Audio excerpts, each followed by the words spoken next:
all line the wooden tables and share stories from the dungeons while getting ready for a long night of drinks and celebration. There are quests pinned to a wall behind the bar, and a middle-aged, muscular, and tall bartender who looks to be a retired hunter himself at far past level 300. I sift through my item storage beneath my cloak before sitting up at the bar, putting a silver coin on the counter. Your special, food and a drink. Whatever you've got, keep the whole silver on my tab. He takes the coin and nods. Very well, coming right up. I sit down and let out a sigh to let my gaze wander around the room, then back behind the bar to the quests. They range from just a few bronze to up to a few gold, mostly looking for mana crystals and specific item drops. Some of them are even bounties for criminals and wanted individuals. My eyes widen in shock as I gaze at the wall a bit closer. Each of my teammates' faces are displayed on posters with red X's marked over them. The word collected is written in the same red-colored ink underneath each one. A million thoughts start racing through my mind. Then my eyes come across the final poster with the same red marks across it. The face on this collected bounty is my own. Chapter 3, 25. Although a ton of possible negative possibilities cross my mind at first. The fact that my own poster with the bounty marked out as collected still stands on the wall makes me question the validity of the posters. I doubt they'd put up a false collection notice. It wouldn't make any sense. The odd string of logic that crosses my mind is that someone tricked the Solaran government or paid them off to get rid of our bounties. If my group is off the map, there would be a lot fewer prying eyes. While deep in thought, the bartender comes back with a steaming plate of food and a tall, cold drink. He smiles while placing down the order and speaks up as I am eyeballing the posters on the back wall. Looking to accept some quests, or just reading for the fun of it. He chuckles while giving me a nod, then showing off a charismatic smile. I reply, No, probably not. Though I do have a question, when were these bounties all collected? Do you remember? He stares at me with a curious gaze. Just 4 days ago. Can you believe it? A full elite squad of 6 taken down by a single bounty hunter. He caught them in their sleep of all places. Makes the association look pretty bad, doesn't it? His voice carries a mocking tone.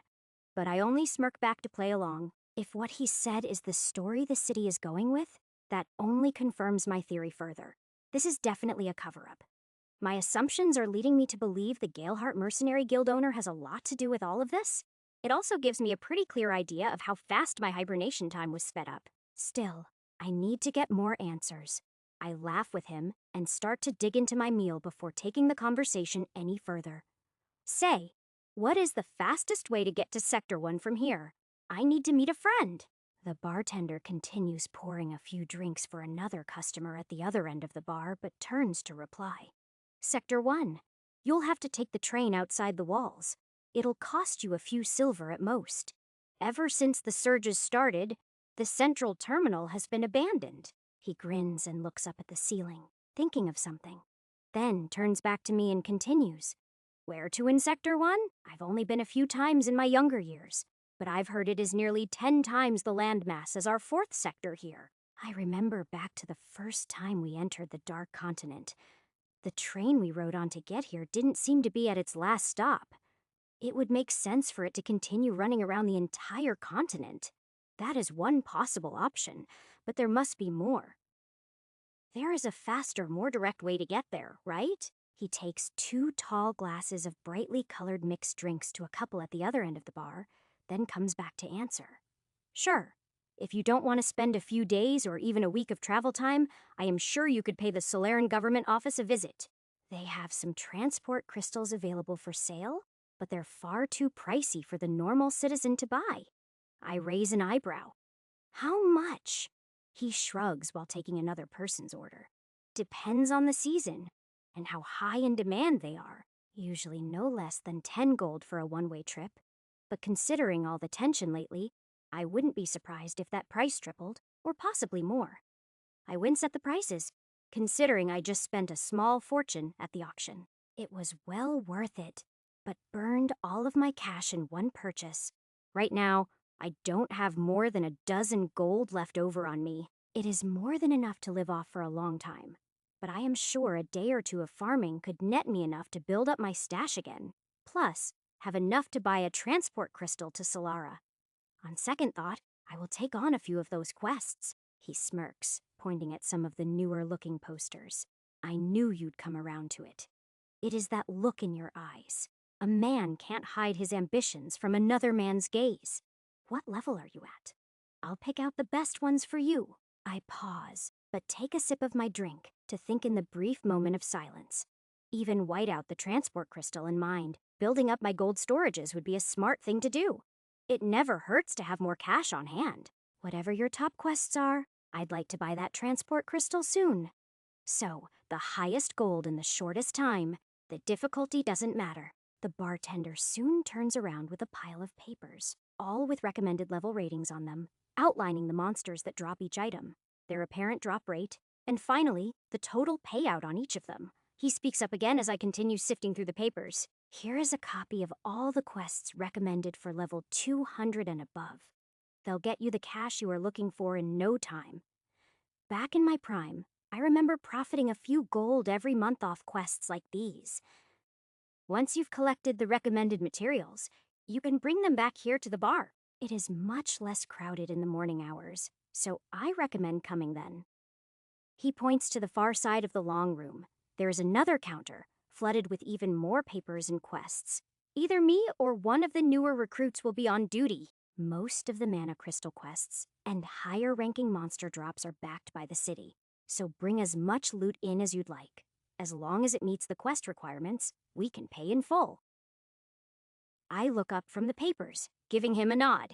All right, if you say so. Don't say I didn't warn you when I clear you guys out of gold. He cracks a smile, and we both laugh at my remark while I finish my food. The bartender thinks I am just joking around, but I am speaking the truth. After finishing my meal and allowing my poison resistance perk of my self-regeneration skill to negate the effects of my drink, I make my way back to the dungeon hub with a few things on my mind. I am hoping to multitask while I farm materials.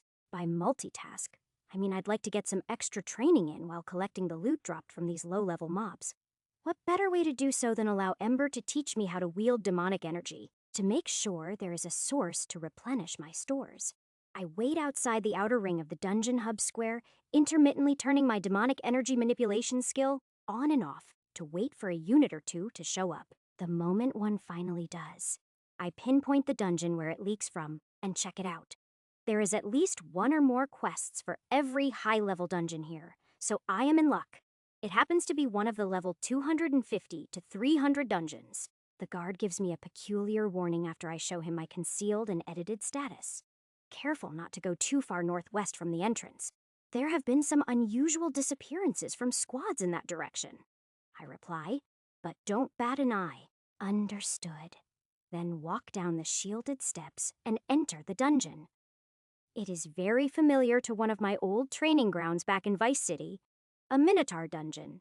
There is multiple quests requesting Minotaur horns from the mutants in this dungeon.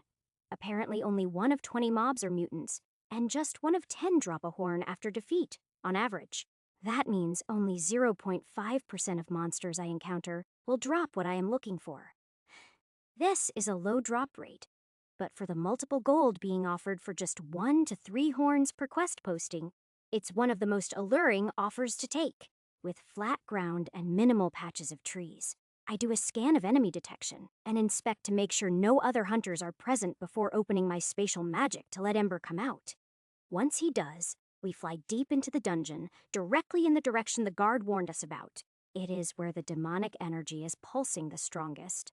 Although there isn't nearly as much as the Abyss, it will be just enough to train with.